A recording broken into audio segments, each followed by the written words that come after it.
शाहीनों की टी20 सीरीज में शाहाना वापसी। पाकिस्तान ने न्यूजीलैंड को 9 विकेटों से शिकस्त दे दी। कौमी टीम ने 205 रन का हदफ 16वें ओवर में हासिल कर लिया। टीम ने तारीख का दूसरा बड़ा हदफ हासिल करने का एजाज भी हासिल कर लिया। ओपनर हसन नवाज ने अपना इंतखाब दुरुस्त साबित कर दिया। शानदार बल्लेबाजी की जौहर दिखाते हुए सेंचुरी दाग दी। हसन नवाज ने 7 छक्कों और 10 चौकों की मदद से 105 रन की इनिंग्स खेली और नॉट आउट रहे। कप्तान सलमान अली आगा ने नाकाबिल शिकस्त 51 रन बनाए। दोनों के दरमियान 133 रन की शराकत कायम हुई। मैच के दौरान मुख्तसर सा ब्रेक किया गया। खिलाड़ियों ने रोजा इफ्तार किया।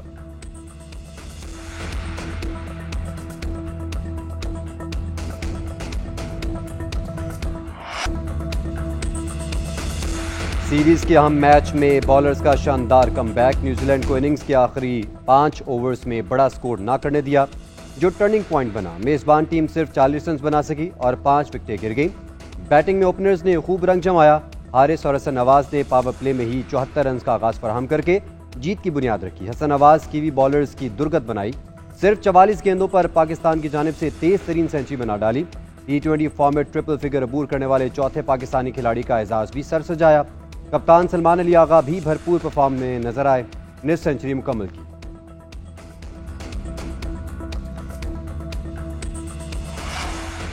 वज़ीर-ए-आज़म शहबाज शरीफ की वफ्द के हमरा रोज़ा रसूल पर हाजिरी। वज़ीर-ए-आज़म और वफ्द के लिए खुसूसी तौर पर रियाजुल जन्ना के दरवाजे खोले गए। शहबाज शरीफ ने वफ्द के हमरा रियाजुल जन्ना में नवाफिल अदा किए। वज़ीर-ए-आज़म की उम्मत मुस्लिमा में इत्तेहाद व यगानगर और पाकिस्तान की तरक्की और खुशहाली के लिए दुआएं। वज़ीर-ए-आज़म उम्रे की अदायगी के लिए मक्का मुकरमा जाएंगे। वक्त में वज़ीर आला पंजाब मरीम नवाज, नायब वज़ीर-ए-आज़म इसहाक डार समेत दीगर वफाकी वज़रा शामिल। वज़ीर-ए-आज़म और सऊदी वली अहद का मजबूत दिफाई ताउन पर इत्तफाक। बाहमी शराकतदारी को नई बुलंदियों तक पहुँचाने का अज़्म का यादा। सऊदी सरमायाकारों को SIFC के जरिए फायदा उठाने की दावत।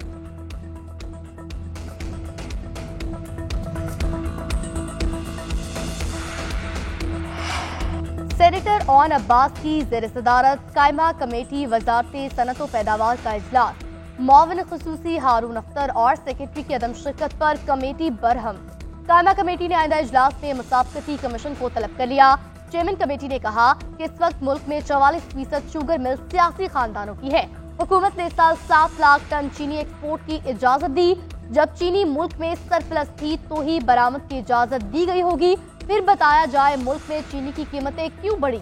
हम मुसाफकती कमीशन और शुगर मिल मालिकान को बुलाएंगे।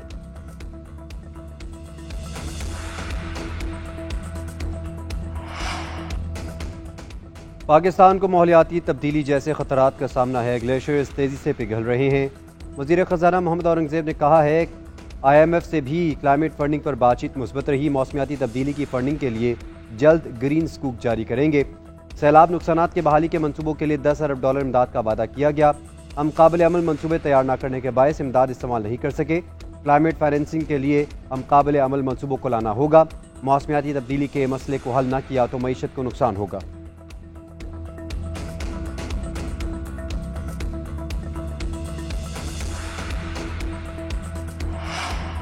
मौसमियाती तब्दीली एक संगीन मसला है। हुकूमत को चीते की रफ्तार से चलना चाहिए, लेकिन वह कछुए की चाल चल रहे हैं। जस्टिस जमाल बंदोखेल के मौसमियाती तब्दीली अथॉरिटी के क्याम से मुतालिक केस में रिमार्क्स। वफाकी हुकूमत की जानिब से अथॉरिटी चेयरमैन और मेंबर की तैनाती में सुस्त रवि पर अदालत बरहम।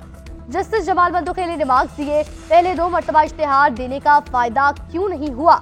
एडिशनल अटॉर्नी जनरल ने कहा जो लोग शॉर्टलिस्ट हुए वो दोहरी शहरियत के हामिल थे। हुकूमत की पॉलिसी है कि किसी आला ओहदे पर दोहरी शहरियत का हामिल शख्स नहीं होगा।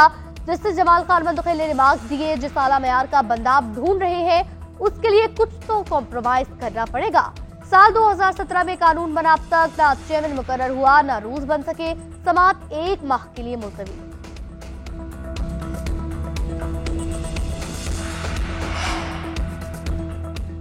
लाहौर हाई कोर्ट में स्मोक और माहौलियाती आलूदगी के तदारुक के खिलाफ दरख्वास्तों पर समाअत। LDA के वकील ने कहा कि लाहौर के 82 मकामात पर ट्रैफिक का हजूम होता है। LDA ने पौधे लगाने का पायलट प्रोजेक्ट शुरू किया है। गुलबर्ग के स्कूलों में 3 से 4 हज़ार गाड़ियाँ आती हैं। जैसे शाहिद करीम ने रिमार्क्स दिए कि 4 हज़ार कारें इतनी छोटी सी जगह पर हों तो आलूदगी का क्या हाल होगा। बड़े अरसे के बाद लाहौर में ऐसा मौसम देख रहा हूँ कि रात को सितारे नजर आ रहे हैं। अदालत आइंदा समाअत पर अमल दरामद रिपोर्ट तलब कर ली।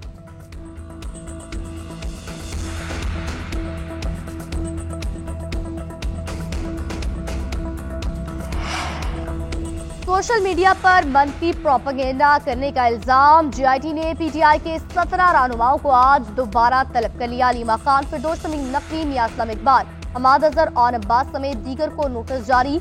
जीआईटी की सरबराही आईडी इल्जामात कर रही है।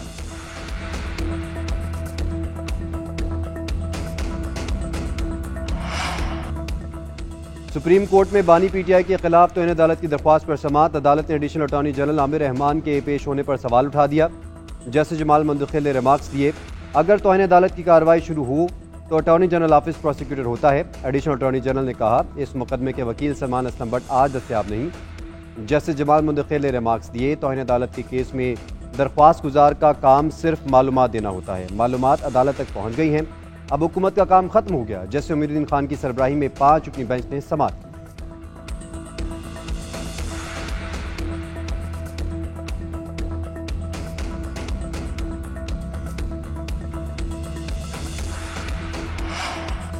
बुशरा बीबी के खिलाफ 26 नवंबर के एहतजाज पर मुकदमे की समाअत। इस्लामाबाद की इंसदादी दहशतगर्दी अदालत ने बुशरा बीबी के अबूरी जमानत में 5 मई तक तौसी कर दी। बानी पीटीआई की एहलिया की केस में शामिल तफ्तीश होने की दरख्वास्त दायर।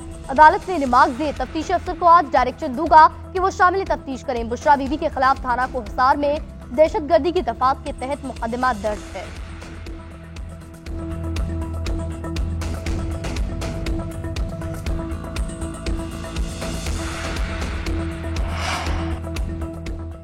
कराची में गैर कानूनी असलहा और मनशियात बरामदगी का केस। अदालत ने मुलजिम कामरान कुरैशी को 2 रोज़ा जिस्मानी रिमांड पर पुलिस के हवाले कर दिया। सरकारी वकील ने कहा कि मुलजिम का 3 रोज़ा जिस्मानी रिमांड दिया जाए। मुलजिम से असलहे और मनशियात की सप्लाई से मुतालिक तफ्तीश करनी है। मुलजिम इंतहाई शातिर है, तफ्तीश में ताउन नहीं कर रहा। मुलजिम ने प्रोसिक्यूशन, जजेस, मीडिया वालों को भी धमकियाँ दी। मुलजिम सोशल मीडिया पर धमकियाँ देता है, सब चीज़ें रिकॉर्ड पर हैं। अदालत ने मुलजिम का 2 रोज़ा रिमांड मंजूर किया।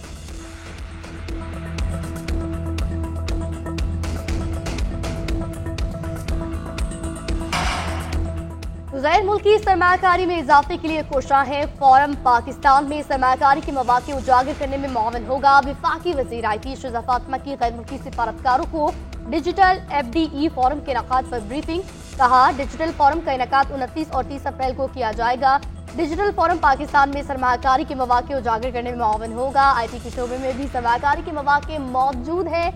टेक्नोलॉजी की तरक्की ने तमाम शोबों को डिजिटल कर दिया।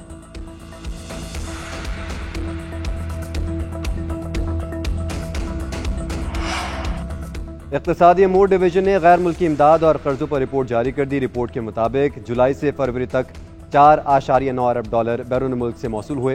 फ्रांस ने सबसे ज़्यादा 10 करोड़ डॉलर फराहम किए। चीन ने 99 मिलियन, अमेरिका ने 40 मिलियन दिए। सऊदी अरब ने 12.3 मिलियन डॉलर फराहम किए। जुलाई से फरवरी तक कमर्शियल बैंकों से 50 करोड़ डॉलर का कर्ज लिया गया। नया पाकिस्तान सर्टिफिकेट की मद में 1.3 अरब डॉलर का कर्ज मिला।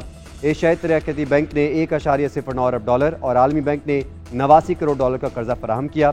चीन के बैंकों ने 30 करोड़ डॉलर का कर्ज दिया।